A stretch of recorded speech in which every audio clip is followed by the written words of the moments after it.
내 진정 사모하는 친구가 되시는 구주 예수님은 아름다워라. 산 밑에 백합화요 빛나는 새벽별 주님 영원할 길 아주 없도다. 기적을 믿으십니까? 뭐 오늘 작정하고 오셨어요? 오늘 날 잡으셨어요? 하나님의 나라 믿으십니까? 아, 그렇군요. 우리가 이제 지금까지 출애굽의 역사를 보면은 사실은 기적의 연속이었어요. 물론 재앙도 있었지만은 놀라운 축복의 역사도 막 나타난 걸 우리가 봅니다. 여러분, 홍해가 갈라진 대표적인 사건이 있죠. 여러분, 이걸 믿으십니까? 본 적도 없는데 믿으세요? 아, 참 감사합니다.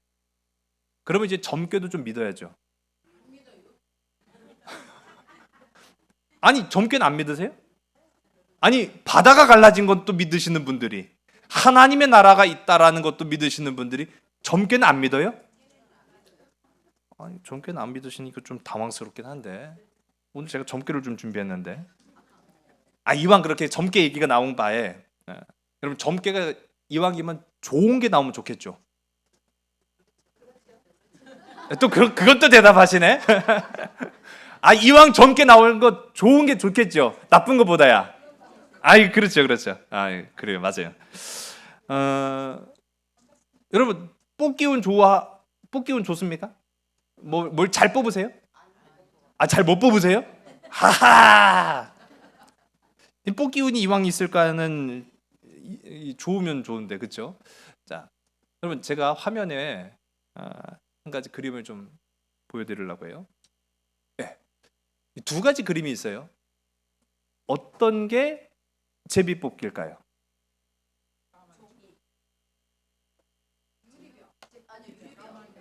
유리병에 있는 거, 아니면 나무 막대 같은 거 뽑는 거, 어떤 게 제비뽑기일까요? 아니, 어쩜 그렇게 잘하세요? 자신 있게 대답하신 거 보니까 두 가지 다 제비뽑기예요. 두 가지가 다 제비뽑기입니다. 이게 제비뽑기라는 말 자체가, 저도 어렸을 적에 무슨 제비뽑기를, 무슨 날아다니는 그 새비 있잖아요, 제비. 그걸 뽑는 게 제비뽑기인가 했더니, 제비라고 하는 말은 순 우리말이에요. 무엇을 잡다라는 말에서 나온 게 제비고, 뽑기는 말 그대로 뽑는 거예요. 잡아서 뽑는 겁니다. 그러니 나무 막대기를 뽑든 종이를 뽑든 뭘 뽑든 뽑는 거는 다 제비뽑기가 되는 거예요. 그거를 우리가 한자로 제비뽑기를, 이게 순 우리말이잖아요. 한자로 바꾸면 이게 뭘까요? 제비뽑기가 추첨입니다. 추첨. 행운권 추첨 안 해보셨어요? 제가 그래서 여쭤본 거예요. 뽑기 운 좀 있으시냐고, 잘 뽑으시냐고. 저 제비뽑기 잘 안 되대요. 이 행운권 추첨이, 참 마음에는, 동문회 뭐 그런 모임 가면은 막 뭘 준다 하는데, 와, 그때는요 얼마나 가슴이 콩닥콩닥. 전 그래갖고 우리 교회에서도 성탄절 2부 행사할 때 행운권 추첨하는 것도 저 엄청 기대해요. 안 주시대 보니까. 제가 근데 그런 것도 있어요. 그러니까 순서지를 받아놓고 또 어디다 놔. 그래서 제가 그래갖고 순서지를 어디다 놓고 숫자가 뭔지도 몰라갖고 못 받는 경우도 물론 있습니다만은, 제가 왜 점괘 얘기하다가 또 제비뽑기 얘기를 하느냐? 여러분, 이 제비뽑기라는 건요, 인류가 최초로 시행한 종교적 결정입니다. 즉, 제비뽑기도 점괘예요. 그러니까 점술인 거죠. 우리가, 여러분, 지금까지 아무렇지도 않게 뭐 있다건 어떤 행사, 심지어는 우리 교회에서도 성탄절 2부 때 했던 그 행운권 추첨이 사실은 어디에서부터 기인했다? 점괘에서부터 기인했다. 여러분, 아무렇지도 않게 여러분 점괘를 보신 거예요. 물론 억지죠, 이렇게까지 얘기하는 거는. 근데 이 정도로 사실은 앞서도 제가 뭐 홍해의 기적 믿으십니까? 하나님이 기적이 이루어진다는 사실을 믿으십니까? 다 믿어 의심치 않는 우리 그리스도인들이지만은, 점괘라고 하는 말에는 거부 반응이 확 올라오죠. 지난주에 뉴스 보신 분들은 아마도 어이구, 어이쿠 하시는 분들도 계실지 몰라요. 우리나라는 아니고요. 미국을 들썩였던 한 사건이 있었죠. 도널드 트럼프 전 대통령이 총에 맞아 죽을 뻔한 사건이 있었어요. 근데 이걸 무려 4달 전에 예언한 사람이 있다고 하는 걸 아십니까? 4달 전에 이 사건을 예언하신 분이 있어요. 그 영상으로도 이미 나왔기 때문에 명백한 증거가 되는데 이분이 바로 브랜든 목사님이십니다. 이분이 어떤 뭐 교단에 속해 있고 정말로 어떤 능력이 있어 갖고 이런 예언을 하는지는 잘 모르겠는데 실제로 영상을 남겼기 때문에 명백한 증거가 되거든요. 제가 뭐 자세하게 다 말씀드리지는 못합니다만은 그 내용 자체는 굉장히 구체적이었어요. 이름까지도 언급하면서 도널드 트럼프 전 대통령이 연단에 설 것이고 그때 총성이 울리고 그 총에 의해서 죽을 뻔했으나 가까스로 비껴가서 귀에 맞을 거다라고 하는 내용까지 정확하게 얘기를 했어요. 그런데 죽지 않았다. 뭐 그 외에도 몇 가지 예언이 더 있었는데 제가 그게 주가 아니기 때문에 다루지 않도록 하겠습니다. 뭐 또 그래가지고 와 교회가 무슨 막 점괘를 보는 곳이고 교회는 무슨 예언하는 곳이고 또 그렇게 이제 오해하실까봐 여러분 이 점괘 그리고 우리가 살아가는 데 있어서 빼놓을 수 없는 신앙 이게 어떤 연관관계가 있어야 되냐? 심지어는 2008년 우리가 유네스코라고 하면은 이제 문화유산 뭐 그런 것들로 이제 잘 알려져 있잖아요. 2008년 유네스코 문화유산에 등재된 것이 있는데 그게 바로 점괘였어요. 나이지리아의 한 요루바라고 하는 이 부족이 있는데요. 이 요루바 부족에게는 전통적으로 이어져 오는 그러한 이 점술이 하나 있습니다. 그걸 바로 일컬어서 이파 점술이라고 이야기를 해요.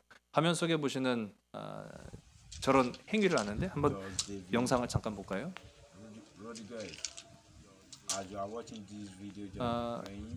쟁반 같은 걸 앞에 놓고 거기에 무슨 이제 모래나 밀가루 같은 것 같아요. 네, 거기에다가 점괘가 나올 때마다 그림을 그립니다. 이제 그림을 그리는데 이 점괘에 사용되는 것은요 16개의 야자 열매를 가지고 점을 쳐요. 그런데 이때에 점을 치는데 이게 굉장히 복잡한 형태로 점을 칩니다. 그 화면 속에 보시면은 이제 쟁반을 놓고 그림을 그린다고 했잖아요. 그때 나타나는 형태가 무려 256개. 그 256개에 따라서 점괘의 결과가 달라져요. 그리고 그 256개로 끝나느냐? 그 256개의 점괘에서 또 더 깊이 들어갑니다. 그래가지고 무려 800개의 점괘가 나온다고 해요. 그래서 이 점괘를 요르바 쪽에 이파 점술사가 전문적으로 이거를 배우려고 하면은 적어도 3년에서 10년까지 걸린다고 해요. 그래서 2008년에 이게 이 유네스코 문화유산에 등재가 됩니다. 뭐 기원으로 뭐 보면은 이들이 믿는 신이 있는데 이파라고 하는 신이 있대요. 근데 이 이파라고 하는 신이 16개의 눈을 가지고 미래와 과거와 현재를 볼 수 있다. 뭐 그렇게 이제 그들이 믿기 때문에 16개의 이제 이 야자 열매를 가지고 막 이렇게 해서 점을 보는 거죠. 점술 방식은 이렇습니다. 처음에는 극단적인 거를 물어봐요. 생명과 죽음 어떤 것인가? 라고 하는 데에서 이제 가지가 뻗어 나아가기 시작하는 거죠. 만일 생명으로 처음에 점괘가 나오기 시작하면은 여기에서 이제 질문이 더 들어가는 거예요. 이 사람이 장수할 것인가? 또 이 사람의 자녀는 어떻게 될 것인가? 또 재물로는 어떻게 될 것인가? 하면서 이렇게 쭉쭉쭉쭉 들어가는 거고 만일 처음 점괘에서 생명과 죽음에서 죽음으로 나타났다. 그러면은 이 사람이 병으로 죽을 것인가? 아니면 사고로 죽을 것인가? 뭐 그런 것들로 이제 점괘가 쭉 나가는 그런 방식이라고 합니다. 이뿐 아니에요. 화면에 보시면 이게 뭘까요? 주사위 옆에 놓여져 있는 것이 뼈다귀죠. 문자 기원에 관한 세계적 권위자인 슈만트 베서라트 교수가 말을 하기를요. 고대인들이 옛날부터 이 주사위를 대신하는 것으로 동물의 이 도가니뼈죠. 도가니뼈를 가지고 주사위 또는 공기처럼 놀이를 했던 흔적들이 여러 나라에서 발견되었다. 그렇게 이야기를 합니다. 근데 놀라운 것은 이러한 것이 놀이 행위가 아니라 사실은 점술이었다라고 하는 거죠. 점친다라는 거예요. 미래를 점쳤다는 거죠.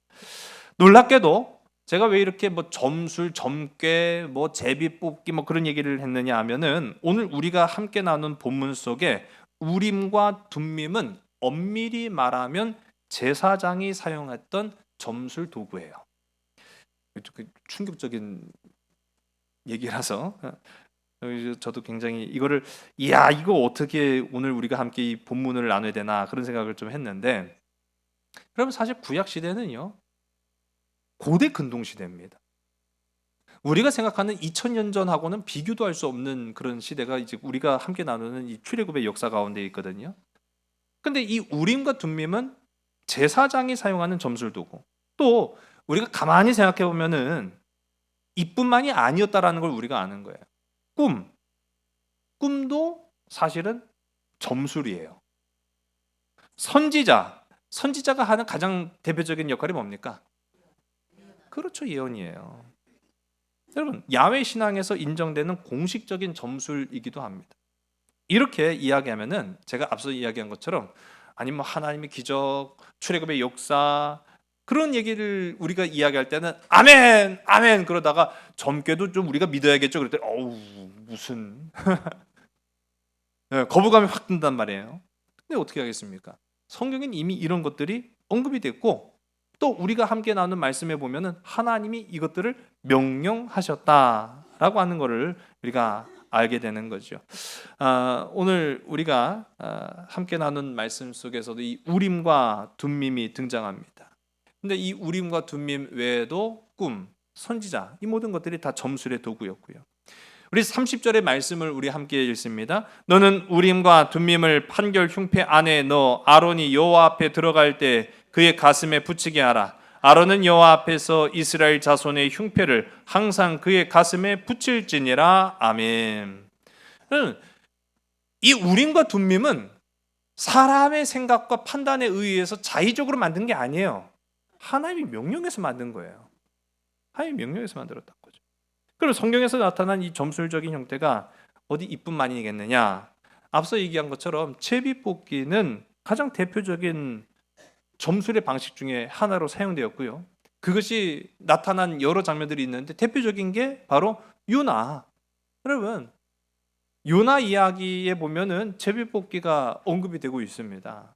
근데 이거는 하나님을 믿지 않는 사람들도 이런 방식으로 많이 점수를 뽑아왔다라는 것을 우리가 알 수 있어요. 또 꿈하면 빼놓을 수 없는 성경의 인물이 하나 있죠. 누굽니까? 그렇죠. 꿈의 사람 요셉. 그러면 꿈의 사람 요셉이 우리가 기이한 까닭을 우리 이전 시간에도 함께 좀 나누었습니다만은 이 당시에는요 꿈을 해몽하고 해석하는 것은 오직 누구만 가능했느냐? 제사장 또는 무당만 가능한 거예요. 한마디로 말하면 꿈을 통해서 점을 쳤다라는 얘기죠. 점술인 겁니다. 그리고 또 앞서도 이야기했지만은 우림, 둠밈, 꿈 그리고 선지자. 선지자의 예언은 성경에만 이루어지는 게 아니라 다른 고대 군동 국가들에서도 선지자들이 항상 있어요. 그리고 그 선지자들이 나라의 미래를 점치기도 하고 왕의 운명을 점치기도 합니다. 또 이외에도 초자연적 현상에 관한 형태들이 성경 속에 나타납니다. 다니엘서 5장을 보게 되면은 벨사살 왕이 연회를 베풀 때 느닷없이 손가락이 나타나요. 손가락들이. 생각해 보세요. 얼마나 기겁한 일입니까? 그 손가락들이 나타나서 석회벽에 글씨를 쓰는 장면이 다니엘서 5장에 나오는데, 그런데 그 연회 자리에 있던 사람들 누구도 이 손가락이 쓰는 글씨를 해석을 하지 못하고 읽지를 못합니다. 그런데 그때 등장했던 다니엘이 나타나서 이 글씨가 바로 메네 메네 데겔 우바르신입니다 하면서 그 이야기를 쫙 풀어주잖아요. 그럼 이게 당시의 개념으로는 점술이에요. 여러분, 오늘 말씀 그러나 오해하지 마시고 잘 들으세요. 엄밀히 말해서 점술이라는 것은요, 세상적인 방식이면 틀림이 없고 그것이 그들이 신과 연결짓겠다라고 하는 의지가 드러난 것이 점괘입니다. 근데 중요한 것은요, 하나님의 방식은 달랐다라는 걸 우리가 알아야 되는 거예요. 하나님의 방식, 그 기준이 명확합니다. 어떤 게 그럼 우리가 거부 반응을 느끼는 그 점괘고 어떤 것이 하나님의 방식이냐라고 할 때 그 기준은요, 누구에게 뜻을 물었느냐라는 거예요. 여러분, 누구에게 뜻을 묻습니까? 오늘 이 시간 저와 여러분, 우리는 하나님의 뜻을 묻는 하나님의 백성들이 다 되시기를 주의 이름 간절히 소원합니다. 우리 지난 시간에 이어서 제사장, 특히 대제사장이 입는 옷과 관련해서 함께 말씀을 나누고 있어요. 가슴에 붙이고 있는 흉패, 우리 그림에 보시면 이제 흉패에 여러 가지 보석들로 장식한 그런 도구들을 우리가 보게 됩니다. 오늘 우리 함께 읽은 본문에도 나오지만 이 흉패는 12지파를 상징하는 12개의 보석들로 채워 넣습니다. 근데 뭐 다 읽어보셔서 아시겠지만 어떤 것들은 뭐 자수정도 있고 뭐 그런 것도, 호박도 있고 뭐, 그러니까 내가 아는 보석도 있는데 모르는 게 제가 더 많더라고요, 보니까. 근데 중요한 것은 뭐냐면요, 이 보석들이 어떤 상징을 가지고 있는지는 우리가 다 해석할 수가 없어요. 물론 성경에 보면은 몇몇 군데 찾아볼 수는 있어요. 근데 그걸 놓고라도, 그거 말고는 이제 다른 보석들이 정확하게 어떻게 사용되었고 어떤 의미를 가지고 있는지는 알 수가 없습니다. 중요한 것은 이 보석들이 소중한 가치를 지니고 있다라는 것만큼 하나님께서 이스라엘 한 지파 한 지파, 한 사람 한 사람을 마치 이 보석처럼 귀하게 여기신다라고 하는 것을 가장 대표적으로 드러내고 보여주는 게 바로 이 흉패입니다. 자, 그런데 여러분, 이 흉패는요, 또 사용법이 또 있어요. 바로 주머니라고 하는 사용법이 또 있습니다. 말씀을 주의 깊게 보신 분들은 아시겠지만은 두 겹으로 이루어졌습니다. 그러니까 주머니를 만들라는 거죠. 근데 그 흉패에는 무엇을 집어넣습니까? 그러니까 그 판결 흉패 속에 무엇을 집어넣죠? 그게 바로 우림과 둠밈이에요. 예. 그러니까 이 흉패는 우림과 둠밈을 보관하는 용도로 쓰였다라는 거죠. 제가 어렸을 적 교회 학교 다닐 때 아주 재밌는 얘기를 들었던 게 아직도 기억이 나요.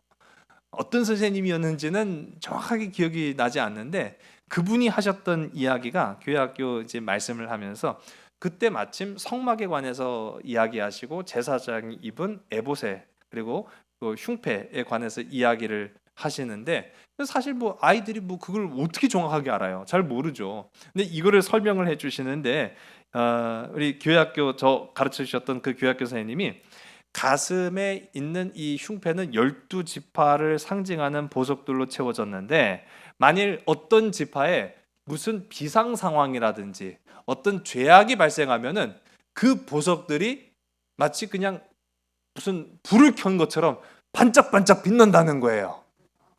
그러면 대제사장은 이거 유다 지파에 불이 켜졌네? 그럼 유다 지파의 장로를 불러다가 뭐 책망을 한다든지 죄 문제를 해결한다든지 뭐 문제를 해결한다든지 그렇게 했다라고 가르쳤습니다.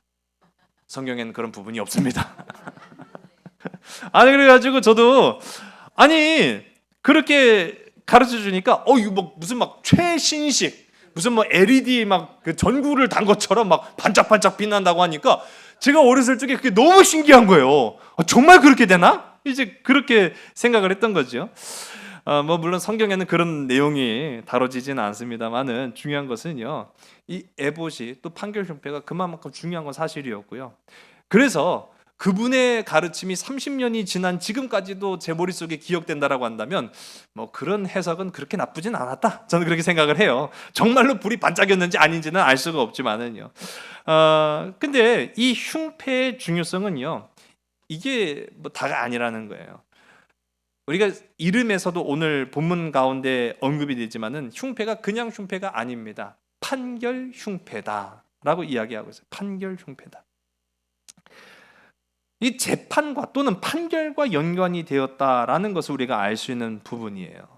이 흉패의 중요성은요, 정의롭고 공정한 법적 이행이 어떻게 이루어졌느냐라는 것을 이 판결 흉패를 통해서 보여주었다라고 하는 거죠. 다른 이스라엘 문헌들을 보게 되더라도요, 이 흉패가 그렇게 심판하고 법적인 문제를 해결하는 데 사용되었다라고 이제 찾아볼 수 있습니다. 그러면 어떤 측면에서 제가 30년 전에 아무런 신학적 지식이 없었던 그 교회학교 선생님의 어쩌면 그 반짝반짝 이론, 그게 맞지 않았을까라는 그런 생각도 좀 해보게 돼요. 예, 정확한 건 아니니까 여러분 그분에 대해서는 너무 깊이 생각 안 하셔도 돼요. 어쨌든 모세는 이스라엘 자손들 간에 어떠한 문제가 발생해야 하면 반드시 이 판결 흉패를 사용했다라는 거예요. 판결.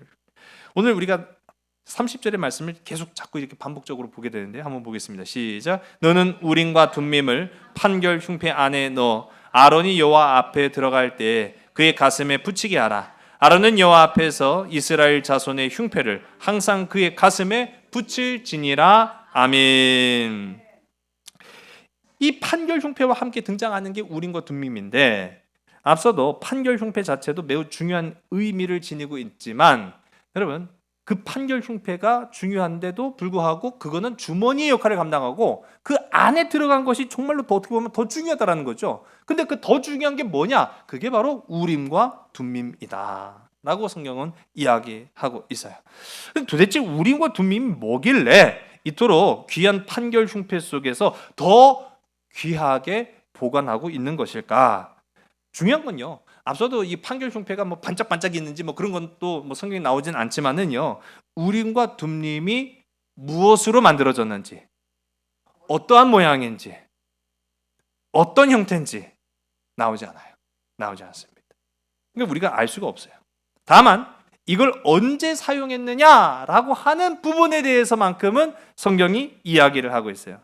바로 인간의 능력으로 하나님의 뜻을 명확하게 결정할 수 없을 바로 그때에 결정하는 수단이 이 화면에 보시면 우림과 둠밈이라는 거예요. 물론 화면 속에 보시는 이것도 이런 형태가 아닐 수 있습니다. 여기에는 이제 뭐 보여주기 쉽게 흰색 돌, 검은색 돌 그렇게 했지만 색깔도 우리가 알 수가 없어요. 형태도 알 수 없고 색깔도 알 수가 없어요. 분명한 거는 하나님의 뜻을 구할 때 사용했다라고 이제 추측을 하는 거죠. 사무엘상 14장을 보게 되면은요, 요나단과 그의 아버지 사울 왕이 블레셋과 대적하는 장면들이 언급이 됩니다. 이때 사울 왕이요, 두 진영에 이제 서는 거죠. 한쪽 진영은 이제 블레셋이 서 있고 골짜기를 사이에 놓고 또 다른 한쪽 진영에는 이제 사울과 그의 아들 요나단이 백성들과 함께 진을 치고 있습니다. 그런데 이 사무엘상 14장을 보면은 이 전쟁터에 대동한 사람 중에 한 사람이 바로 아히야라고 하는 대제사장이에요. 이 대제사장이 전쟁터에 갈 때 무엇을 입고 갔을까요? 에봇을 입고 갔다라는 겁니다. 그럼 대제사장이기 때문에 당연히 이 에봇에는 판결 흉패가 있을 것이고 그 속에는 바로 우림과 둠밈이 들어가 있었겠죠. 자, 그런데 이 대치되는 상황 속에서 간략하게만 말씀드리면은 이 요나단이요, 아버지 사울 왕에게는 보고하지도 않고 자기 병사들만 데리고 단독 작전을 펼치는 거예요. 야, 우리가 치자! 그렇게 이야기를 한 거예요. 근데 이 소규모 작전이 성공을 합니다. 근데 사실 보면은 대치하고 있는 이 두 진영이 전쟁을 펼치지 않으면 언제 끝날지, 어떻게 될지 아무도 모르는 거예요. 둘 중에 하나는 뭔가 시비를 걸든지 쳐오든지 그렇게 해야 되는데 그거를 먼저 어떻게 보면 물꼬를 먼저 튼 게 요나단이었던 거예요. 자, 근데 요나단이 블레셋을 침으로 인해서 블레셋은 동요하게 됐고요. 이스라엘은 전쟁이 벌어졌나 보다. 그래갖고 막 우왕좌왕하는 가운데 진격해갖고 이렇게 가는데요. 보니까 하나님께서는요, 이 요나단과 사울 왕의 편에 승리를 기울게 하셨다라고 하는 거죠. 전쟁이 거의 다 승리할 것처럼 여겨졌는데 문제는 뭐냐? 완전한 승리를 이루지 못하고 전쟁이 끝이 안 나는 거예요. 질질 끌게 되었다라는 겁니다. 거의 다 이긴 쪽은 이스라엘인데 전쟁이 끝나지 않으니까 누가 초조했을까요? 사울 왕이 초조했어요. 빨리 이겼으면 좋겠는데, 그리고 다 이긴 것 같은데 끝이 안 나는 거예요. 그러니 너무너무 조바심이 난 나머지 이 사울 왕이 그만 좀 실수를 좀 합니다. 이 병사들한테요, 빨리 끝내라, 빨리 끝내라. 그러니 전쟁이 끝날 때까지는 물 한 모금 먹지 마라. 병사들한테 물 한 모금 먹지 말라고 해요. 사무엘상 14장 우리 24절의 말씀인데요, 우리 화면을 보시고 함께 읽습니다. 이날에 이스라엘 백성들이 피곤하였으니 이는 사울이 백성에게 맹세시켜 경계하여 이르기를 저녁 곧 내가 내 원수에게 보복하는 때까지 아무 음식물이든지 먹는 사람은 저주를 받을지어다 하였음이라. 그러므로 모든 백성이 음식물을 맛보지 못하고. 아멘. 이거는요, 아무리 봐도 지휘관의 실수죠. 아니, 전쟁이 빨리 끝나는 것도 중요하지만 이 전쟁이요, 옛날에는 하루 종일 할 때도 있어요. 해가 질 때까지 그냥 싸우는 거예요. 그러면 얼마나 긴 시간을 싸움을 해야 됩니까?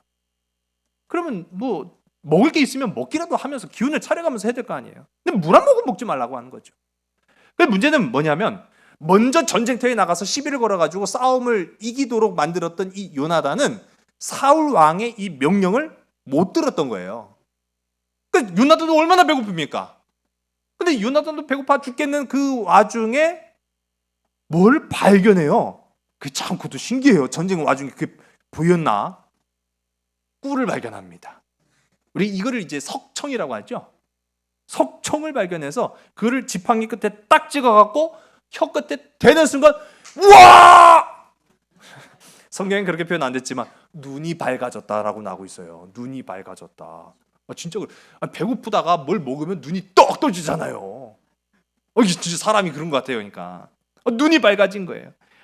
그러고 나서 야, 힘이 난다, 먹어라 그랬더니 아무도 안 먹어요. 왜 안 먹지? 그랬더니 신하가 그제서야 막, 아이고 왕자님 못 들으셨죠? 사울 왕이 물 한 모금 먹지 말라고 명령했습니다. 그래서 우리가 지금 배가 고파도 먹지 못하고 있습니다. 그런데요, 이게 일파만파로 사실은 전쟁터에서 이게 뭐 지켜집니까? 배가 고파 죽겠는데, 배고픔과 피곤에 지쳤던 이 병사들이 야, 왕자도 먹는데 우리는 못 먹냐 그래가지고 있는 뭐 눈에 보이는 대로 닥친 대로 먹는 거예요. 심지어는 성경 가운데 보니까 이 동물을, 양과 소를 익히지도 않고 핏째로 막 뜯어 먹는 거예요. 이게 얼마나 간절한 상황이었는지를 우리가 알 수 있는 거죠. 사울 왕이 보니까 이것들이 명령을 어겼거든요. 그리고 전쟁은 끝이 나지도 않고. 그러니까 다시 소집을 합니다. 야, 이거 책임을 물어야 된다.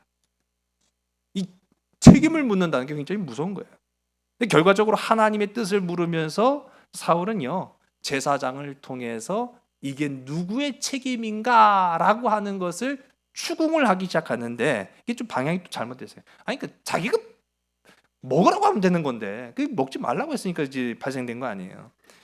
사울이요, 하나님, 이 전쟁을 우리 손에 맡기시겠습니까? 라고 하는 물음에 하나님이 응답하지 않으십니다. 자, 응답하지 않으니까 더 다급해진 사울이, 그러면 이 문제가 누구 죄 때문입니까? 백성들의 죄 때문입니까? 아니면 나의 죄 때문입니까?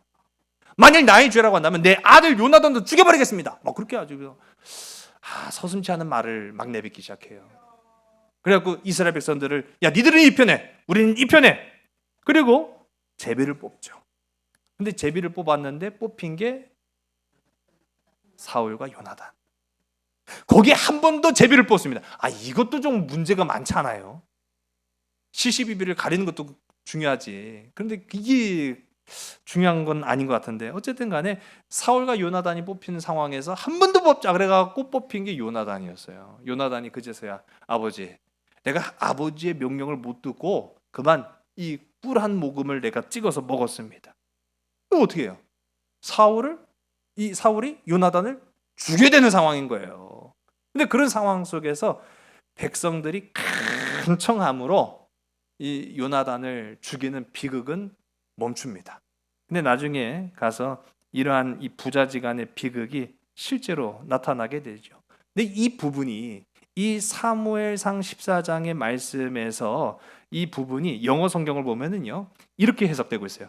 주 이스라엘의 하나님이여, 만일 저나 제 아들 요나단에게 죄가 있다면 우림을 주시고 만일 이스라엘 백성에게 죄가 있다면 둠밈을 주십시오 라고 하는 부분이 나오고 있어요. 우리 성경에는 안 나와요.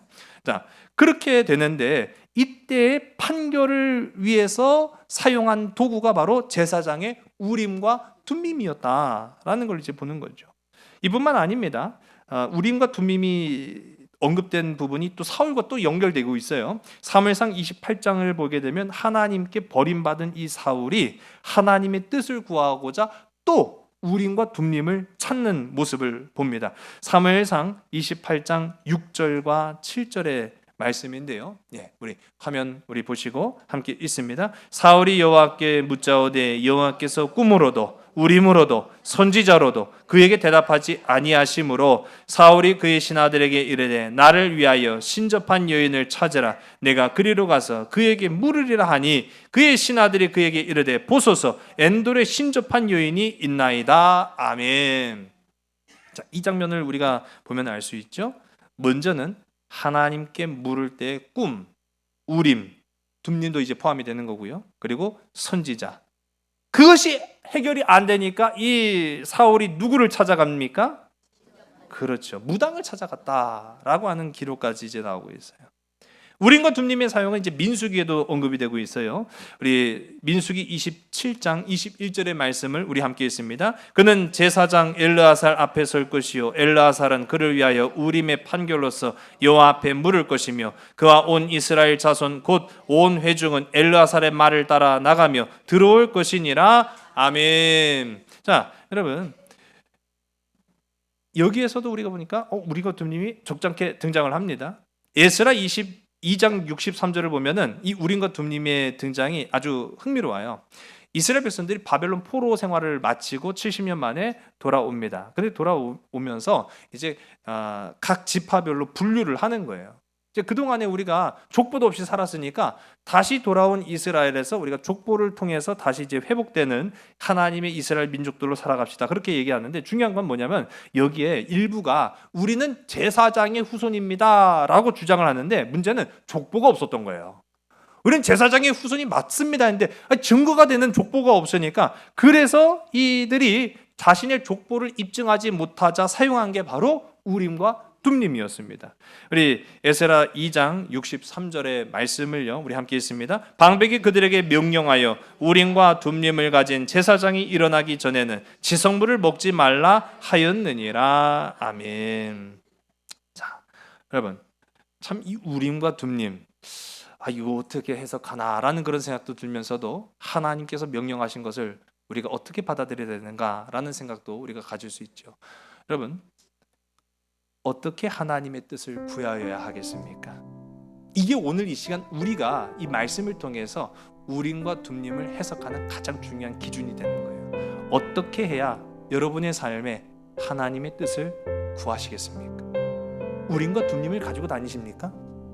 여러분 무슨 일을 결정할 때마다 그러면 하나님 내 삶에 어떤 일들을 뭐 학업의 일들이라든지 사업의 일들이라든지 자녀의 문제라든지 우림을 주시면 되고 둠림을 주시면 안 되고 그렇게 하시겠습니까? 그렇게 하자는 게 아니에요. 꿈을 꾸시겠습니까? 아니면 선지자 또는 목사의 무슨 예언이라도 받으시겠습니까? 아니에요. 그럼 오늘날에 우리가 기억할 것은요 사실은 모든 형태의 신비주의를 상당히 경계해야 됩니다. 꿈? 어떠한 예언? 제가 그래서 아까 전에 미국의 전 대통령을 4개월 전에 예언했다고 하는데 물론 놀라운 일은 사실이에요. 우리가 그것에 너무 빠질 필요가 없어요. 우림과 둠림? 그거라도 들고 다녀야 되느냐? 아니에요. 여러분 우리가 처음 가졌던 의문을 다시 한번 떠올려보기 바랍니다. 과연 성경 속에 우림과 둠림이 이 세상의 점쟁이들이 점치는 것과 과연 뭐가 다르냐? 성경에서 보면은 자신들 판단할 수 없으니까 우린과 둠밈을 가지고 결정했단 말이에요. 이게 무슨 과학적 근거가 있고 이게 하나님의 말씀인가라는 그런 의문도 들기 쉬워요. 분명한 것은요, 인간의 생각과 판단력으로 공정한 판결을 할 수 없다고 여겨지는 때에 사용된 것은 틀림이 없습니다. 이 성경 속에 나타난 우림과 둠밈의 사례를 보면 그렇다는 거죠. 그러면 이것이 과연 일종의 제비뽑기입니까? 우림은 좋은 것이고 둠밈은 나쁜 것입니까? 우림은 예스고 둠밈은 노입니까? 아니에요. 그렇게 해석할 수도 없습니다. 여러분, 우림과 둠밈은요, 다 이게 뜻을 지니고 있어요. 이 단어 속엔 뜻이 있습니다.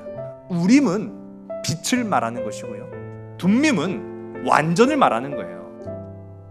이 말은 곧 빛과 완전은 하나님의 속성이에요. 다 하나님의 속성을 의미하는 겁니다. 그러니까 하나님의 정의를 나타내는 것이 바로 우림과 둠밈입니다. 재밌는 거를 제가 한번 봤는데요,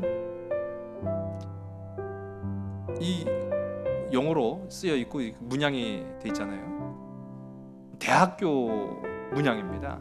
미국의 아주 유명한 명문 대학교 중에 하나죠. 예일 대학교를 상징하는 이 문양이 그랬는데, 이 책에 쓰여져 있는 글자가 있죠. 이게 바로 우림과 둠밈이에요.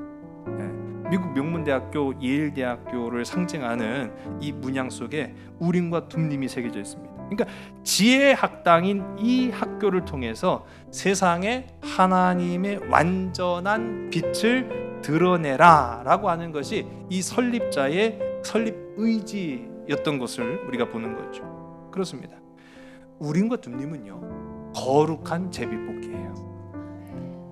하지만 점쟁이들이 하는 그 점괘가 아니라는 거예요. 하나님의 완전과 하나님의 빛을 구하는 행위예요. 그래서 비슷한 상황일지라도 결과가 달랐다라는 것을 우리가 보게 됩니다. 중요한 것은요, 어떤 상황에서도 하나님의 완전하심이 무엇인가를 생각하라는 거예요. 어떤 처지에서도 하나님의 빛을 잃지 말라는 거예요. 그것이 우리의 결론이어야 합니다. 오늘 30절의 말씀 여러 번 읽는데요, 다시 한번 우리 보겠습니다. 시작. 너는 우림과 둠밈을 판결 흉패 안에 넣어 아론이 여호와 앞에 들어갈 때 그의 가슴에 붙이게 하라. 아론은 여호와 앞에서 이스라엘 자손의 흉패를 항상 그의 가슴에 붙일지니라. 아멘. 여러분 잘 보세요. 이전에 다른 것들, 성막과 하나님의 제사장의 옷과 애복과 판결 흉패에 관해서는 아주 세부적인 것까지 하나님께서 이렇게 만들어라 라고 명령을 하셨는데, 이 우림과 둠밈에 관한 내용을 보면은 만들라라고 하지 않으셨어요. 만들라라고 하지 않고 항상 가슴에 붙이고 다녀라. 항상 가슴에 붙이고 다녀라.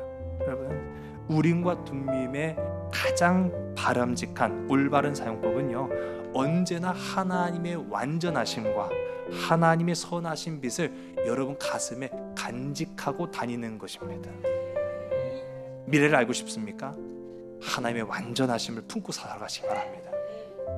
오늘을 살아가고 있는 이 막막한 세상에 답을 구하고 싶으십니까? 그러면 하나님의 선하신 빛을 여러분 가슴에 품고 살아가시기 바랍니다. 그것이 우림과 둠밈인 것입니다. 그러한 우림과 둠밈의 아름다운 삶을 살아가는 저와 여러분 우리 모두가 되기를 주의 이름 간절히 소원합니다. 기도하시겠습니다. 살아계신 아버지 하나님, 우리는 오늘을 알 수가 없고 내일을 추측할 수도 없습니다. 그러나 예측할 수 없는 이 세상 가운데 하나님은 우리에게 향하여서 우림과 둠밈을 항상 그 가슴에 붙이라고 말씀하십니다. 하나님, 세상의 그 어떠한 신비한 현상에 우리의 마음을 쏟아놓지 않게 하옵시고, 오직 하나님의 완전하신 말씀과 오직 하나님의 선하신 빛을 내 마음에 품고 살아갈 수 있는 빛의 자녀들, 거룩한 주의 백성들이 다 되게 인도하여 주시옵소서. 그래서 어두워져만 가는 세상에 하나님의 거룩한 자녀로서의 빛과 소금의 역할을 능히 감당할 수 있는 거룩한 주의 자녀들이 또한 다 될 수 있도록 인도하여 주시옵소서. 모든 것을 주께 온전히 의탁하오며 사랑 많으신 예수 그리스도 이름으로 감사하며 간절히 기도드려서옵나이다. 아멘. 창조